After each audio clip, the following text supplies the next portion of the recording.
तो स्वागत है एक बार फिर से आप सभी का हमारे YouTube चैनल मिशन कॉमर्स में। तो आज का हमारा टॉपिक ऑफ डिस्कशन है what are the objectives of government budget. Government budget हम आखिर क्यों बनाते हैं, क्या उद्देश्य है गवर्नमेंट बजट बनाने की, मीनिंग ऑफ गवर्नमेंट बजट क्या होता है, ये आप अगर नहीं जानते तो डिस्क्रिप्शन बॉक्स में इसका लिंक दे रखा है उस वीडियो का, आप वहां से देख सकते हैं।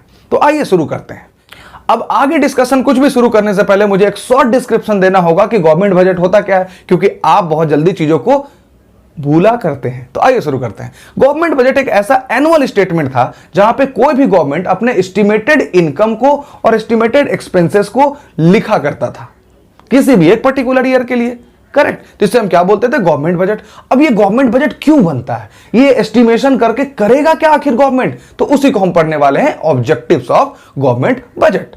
तो सबसे पहला पॉइंट आपकी स्क्रीन पे है economic stability. Sir economic stability मतलब क्या हो गया, अर्थव्यवस्था में समानता, ऐसा इकोनॉमी, ऐसा अर्थव्यवस्था जिसमें चेंज ना आए, वो बार बार फ्लक्चुएट ना हो, एक जैसा रहे, उसे हम क्या बोलेंगे, economic stability. Sir economy instable कब होगा, जब इकोनॉमी में फ्लक्चुएशंस आएंगे प्राइस को लेके, जब चीजों की दाम बढ़ेगा घटेगा बहुत जल्दी जल्दी, तो उसे हम क्या बोलते हैं, इकोनॉमिक इनस्टेबिलिटी। तो अब इकोनॉमी को स्टेबल करने में सर गवर्नमेंट बजट कैसे मदद करता है, यही हमारा पॉइंट ऑफ डिस्कशन है। तो सुनिए, गवर्नमेंट अपना बजट तैयार करता है और बजट के साथ साथ बजटरी पॉलिसी भी तैयार करता है। सर ये बजटरी पॉलिसी क्या होता है, बजटरी पॉलिसी में रूल्स रेगुलेशंस स्कीम्स रहते हैं जिनको कि वो अप्लाई करता है बजट में, ठीक है। तो देखिए, जैसे इकोनॉमी इनस्टेबल होगा तो दो तरीके की चीज दिखेंगे आपको, या तो इन्फ्लेशन होगा या तो डिफ्लेशन होगा।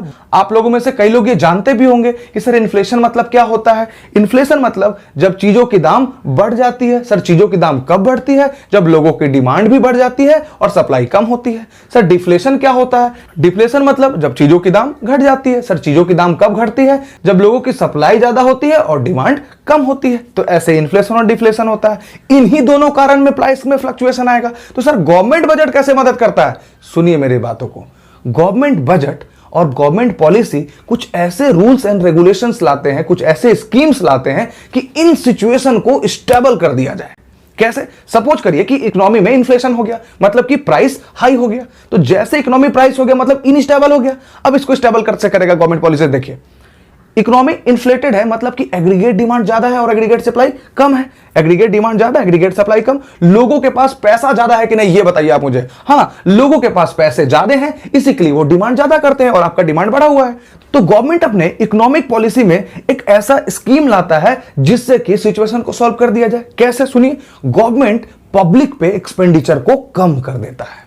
जैसे सरकार पब्लिक पे एक्सपेंडिचर कम करेगा तो लोगों के पास पैसे कम पहुंचेंगे, लोगों के पास पैसे कम पहुंचेंगे तो लोग डिमांड कम करेंगे। और अभी सिचुएशन क्या है, प्राइस हाई है मतलब क्या, डिमांड हाई है। और जैसे पब्लिक एक्सपेंडिचर कम हो जाएगा तो लोगों का डिमांड कम कम होते होते होते होते सप्लाई के इक्वल, सिचुएशन सॉल्व, फ्लक्चुएशन जो था इकोनॉमी में खत्म।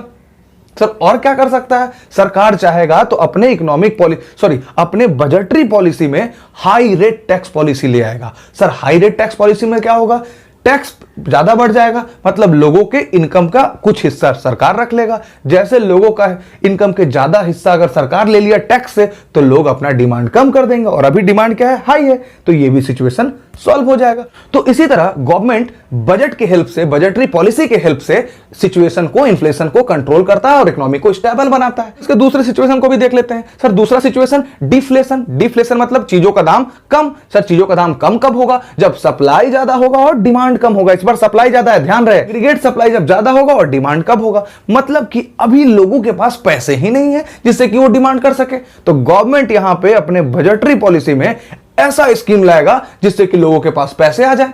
क्या स्कीम होगा, सुनिए। पब्लिक एक्सपेंडिचर इंक्रीज कर देगा गवर्नमेंट। जैसे पब्लिक एक्सपेंडिचर इंक्रीज करेगा, लोगों के पास डिफरेंट डिफरेंट स्कीम से पैसे पहुंचने लगेंगे।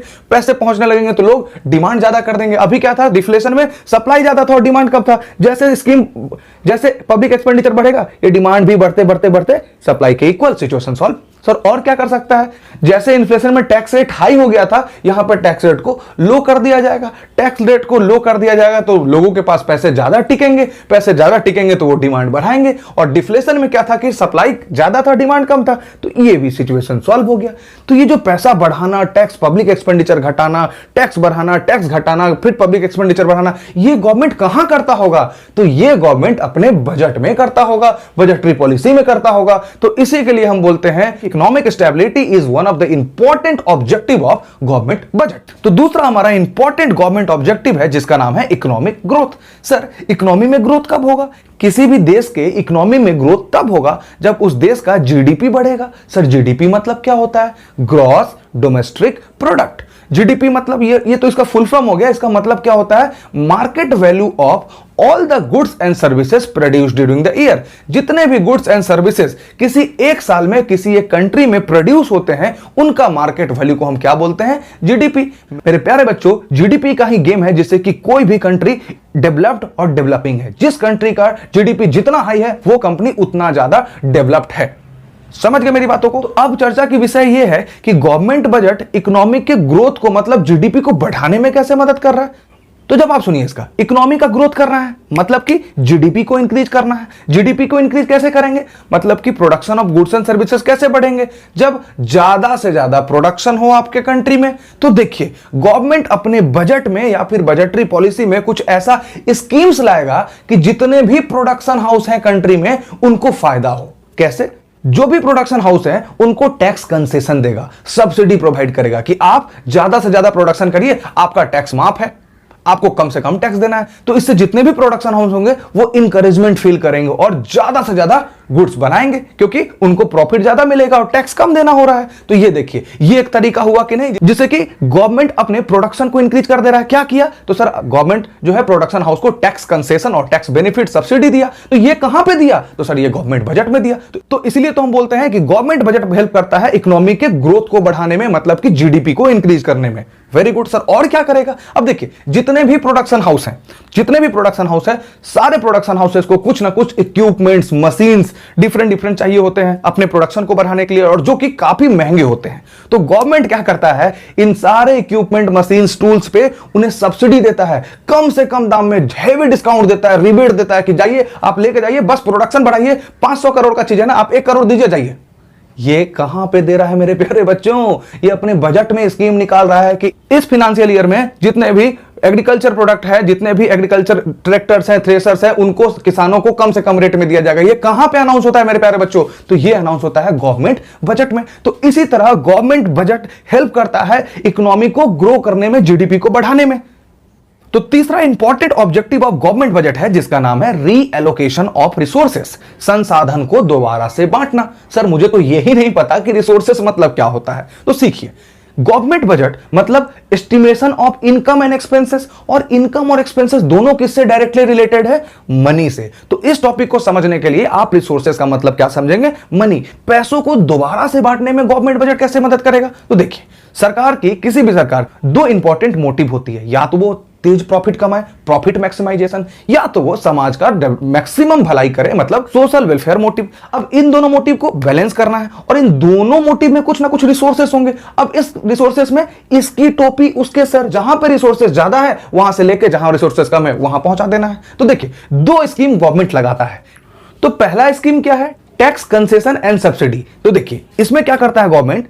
तो जहां पे उन्हें सोशल वेलफेयर करना होता है वहां पे मैक्सिमम टैक्स कंसेशन देता है गवर्नमेंट, और ज्यादा से ज्यादा टैक्स को छूट करता है, सब्सिडी देता है कि आप सोसाइटी को वेलफेयर करिए, कम से कम दामों में काम करिए। और जहां पे गवर्नमेंट को प्रॉफिट कमाना होता है वहां पे वो टैक्स को हाई कर देता है और सब्सिडी को कम कर देता है या खत्म कर देता है। फॉर एग्जाम्पल, आप सब जानते हैं कि जितने भी टोबैको इंडस्ट्री है, लिकर इंडस्ट्री है, इन सब में प्रोडक्शन ज्यादा होता है, और एट द सेम टाइम आपको जानना चाहिए कि सरकार क्या करता है, इन जितने सारे शराब, दारू, गुटखा के जितने भी फैक्ट्री होते हैं सारे पे ज्यादा से ज्यादा टैक्स लगाता है। तो इससे क्या होता है सर? उनसे ज्यादा टैक्स लगाता है, मतलब यहां पे इसका क्या मोटिव है? प्रॉफिट मोटिव है, उनसे पैसा छीन लेना। और कहां पे पैसा पहुंचा देना। कुछ गरीब किसानों को वो अलाउंस करता है कि इस बार आप इसकी गेहूं की खेती करिए, मैं आपको सीड्स प्रोवाइड करूंगा, पेस्टिसाइड प्रोवाइड करूंगा, फर्टिलाइजर प्रोवाइड करूंगा। इन सब के लिए पैसे कहां से आए? तो इन सब के लिए पैसे वहां से आए जहां पे आप high rate of tax charge किए और पुअर फार्मर को आप क्या कर दिए? टैक्स कंसेशन और सब्सिडाइज रेट में चीज बेच दिए। तो इसी को हम प्यारे बच्चों बोलते हैं टैक्स कंसेशन स्कीम। और ये टैक्स कंसेशन में हुआ क्या? Reallocation of resources. एक तरह से आप प्रॉफिट कमाए और वेलफेयर में डाल दिए, एक जगह से जहां पे ज्यादा रिसोर्सेज था उठा के दूसरे सेक्टर में डाल दिए। This is called reallocation of resources. और दूसरा तरीका है directly production of goods and services. देखिए बहुत सारे पब्लिक गुड्स हैं। पब्लिक गुड्स मतलब क्या हो गया? अब ये देखते हैं आप, रोड देखते हैं, बस स्टैंड देखते हैं, ऑटो स्टैंड देखते हैं, स्ट्रीट लाइन देखते हैं, ये सब क्या है? लगभग पब्लिक गुड्स एंड सर्विसेज है, पब्लिक गुड्स है। अब देखिए इस सारे गुड्स को जब भी आप बनाइएगा तो किसी ना किसी को कॉन्ट्रैक्ट दीजिएगा, प्राइवेट सेक्टर को। तो प्राइवेट सेक्टर वाले कॉन्ट्रैक्ट लेते हैं और प्राइवेट सेक्टर वाले कॉन्ट्रैक्ट लेते हैं और जब रोड्स ब्रिज ये सब चीज कंस्ट्रक्ट करते हैं, पब्लिक गुड्स को बनाते हैं, तो इसमें बहुत सारे लेबर की जरूरत होती है और लेबर की जरूरत होती है मतलब इंप्लॉयमेंट बढ़ता है और इंप्लॉयमेंट बढ़ता है मतलब सोशल वेलफेयर हो जाता है। तो मुन्ना आप मेरी बातों को समझ रहे होंगे कि गवर्नमेंट कैसे अपने बजट के द्वारा, उसके पास इंस्ट्रूमेंट क्या है, हथियार क्या है? Government budget. और उसी में चेंज लाके, फ्लक्चुएशन लाके, चेंज कर करके, बजटरी पॉलिसी ला के ये जितने भी सारे रिसोर्स हैं उसको रीएलोकेट करता है। इसकी टोपी उसके सर, मतलब कि जहां पे पैसे ज्यादा होते हैं वहां से पैसे कलेक्ट करके, जहां पैसे कम होते हैं वहां बांट देता है। अब बैग में तो भर के आपके घर पैसा पहुंचाएगा नहीं, वो स्कीम्स लाता है जिससे कि आप सब्सिडाइज रेट में चीजों को ले लें। अब चौथा इंपॉर्टेंट ऑब्जेक्टिव है गवर्नमेंट बजट का, जिसका नाम है रिड्यूसिंग इनइक्वालिटी ऑफ इनकम और वेल्थ। देखिए इनकम और वेल्थ में जो इनइक्वालिटी है, असमानता है, वो डायरेक्टली रिलेटेड है रिच और पुअर से। दो तरह के लोग हैं सोसाइटी में, जो काफी अमीर हैं, रिच लोग, और दूसरे वो लोग हैं जो काफी पुअर हैं, गरीब लोग। तो गवर्नमेंट के पास हथियार क्या है? Government budget. उस बजट में कुछ ऐसा स्कीम्स, ऐसा पॉलिसी लाता है जिससे कि वो रिच लोगों पे हाई रेट चार्ज कर सके और वहां से जो पैसे आए उस पैसे को सब्सिडी दे दे, सब्सिडी के तौर पे गरीब लोगों को दे दे, मतलब कि गरीब लोगों को चीज आसान कर दे। तो this is called reduction of inequalities and wealth. अब इसका बहुत प्यारा एग्जांपल है जो आपके एग्जाम में एमसीक्यू में आ सकता है, प्रधानमंत्री उज्ज्वला योजना। इसमें क्या होता था कि इसमें गवर्नमेंट गरीब लोगों को, बीपीएल लोगों को free of cost gas connection देती थी, गैस सिलेंडर देती थी, गैस चूल्हा देती थी। तो आप बताइए इनके लिए पैसे कहां से आए? पैसे आप रीच सेक्शन पे जो लोग ज्यादा पैसा कमा रहे थे उस पर टैक्स चार्ज किए, टैक्स चार्ज करके अपने पास पैसे लाए और इन लोग को फ्री में बांट रहे हैं। तो इसी तरीके से आप उनका लिविंग स्टैंडर्ड बढ़ा दे रहे हैं और जैसे उनका लिविंग स्टैंडर्ड बढ़ता है तो ये जो इनइक्वालिटी है समाज में वो खत्म हो जाता है। तो ऐसे मदद करता है आपको क्या? गवर्नमेंट बजट इनइक्वालिटी को खत्म करने में, इनकम और वेल्थ का। सर एक और एग्जांपल दीजिए। अब आप देखते होंगे कि जिनके पास राशन कार्ड होता है, लाल कार्ड होता है, बिलो पॉवर्टी लाइन वाले लोग होते हैं, उनको 1 रुपए में चीनी मिलता है, 2 रुपए में चावल मिलता है, सब्सिडाइज रेट में मिलता है। तो क्या सरकार को 40 रुपए चीनी तो खरीदना होता ही होगा, लेकिन गरीब को कितना में दे रहा है? 1 रुपए में। 39 रुपए का लॉस हो रहा है कि नहीं सरकार को? ये लॉस कहां से चार्ज करता है सरकार? उन लोगों के पास जिनके पास पैसे ज्यादा होते हैं उन पे टैक्स स्कीम लगाता है, वहां से टैक्स करके पैसा कलेक्ट करके लाता है और गरीबों को फ्री में कॉस्ट बांटता है, फ्री में या कम रेट में चीज बांटता है। तो अब इन चारों भारी भरकम पॉइंट के बाद आप एक और पॉइंट ऐड कर सकते हैं कि government budget help in reducing unemployment and poverty. तो गवर्नमेंट बजट मदद करता है पॉवर्टी और बेरोजगारी, गरीबी और बेरोजगारी को कम करने में। गवर्नमेंट बजट अपने पॉलिसी के हिसाब से बहुत सारे स्कीम्स लाता है in beaker section of society के लिए, जिनसे कि उनको रोजगार मिले और उनका लिविंग ऑफ स्टैंडर्ड सही हो जाए, जिससे कि पॉवर्टी खत्म हो जाए। तो this is all about objective of government budget. आशा करते हैं कि इन सारी बातों को आप बहुत ही अच्छे से समझे होंगे और इन सारे बातों का हैंड रिटन नोट्स आपको नीचे मिलेगा। आप नोट्स के लिए बिल्कुल चिंता ना करें, आपको चीज समझना है, ये चीज अपने दिमाग में रखें। तो thank you so much my dear students. किसी तरह का डाउट है तो आप हमें जरूर कमेंट बॉक्स में बताएं और अगर आपको क्लास समझ में आया है तो ये भी आप हमें जरूर कमेंट बॉक्स में बताएं।